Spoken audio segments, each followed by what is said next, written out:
Oui, retour en arrière avec le président de la Sonito, André Bernard. J'ai appris à marcher dans un champ de tomates. 60 ans qu'une filière s'est créée, de rien, car avant, la tomate qui partait à l'usine, c'était le surplus des champs. De quelques rangées de tomates que mon père faisait quand j'étais minot et qui allaient à l'industrie, progressivement on a augmenté la surface avec des variétés destinées uniquement à l'industrie pour aller à une récolte mécanique, à une plantation avec des machines.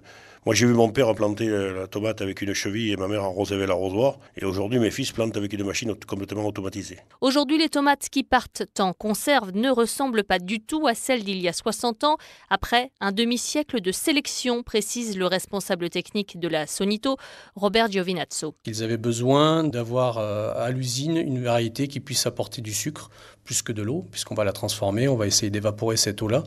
L'idée pour les industriels, c'est qu'il y ait le moins d'eau possible à évaporer, évidemment.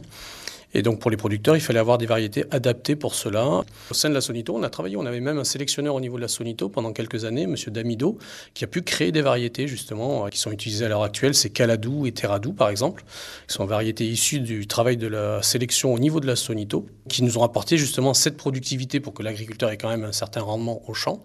On a des tomates qui sont très dures, une sorte de petite tomate cubique allongée, très ferme, qui permet d'être sollicitée par la récolteuse pour arriver à l'usine en benne. Donc sous 1 mètre de tomates, les tomates résistent correctement et sont indemnes à l'arrivée à l'usine. Aujourd'hui, la culture de la tomate d'industrie est entièrement mécanisée, précise le directeur de la Sonito, Pascal Lem. Les tomates en mini-motte sont fournies par les pépiniéristes. La plantation, l'irrigation au goutte à goutte, la récolte sont complètement mécanisées. C'est très mécanisé, d'où le terme industrie. Et ce terme industrie, il fait souvent peur, mais il est rattaché au fait que la tomate, elle est transformée par des industriels.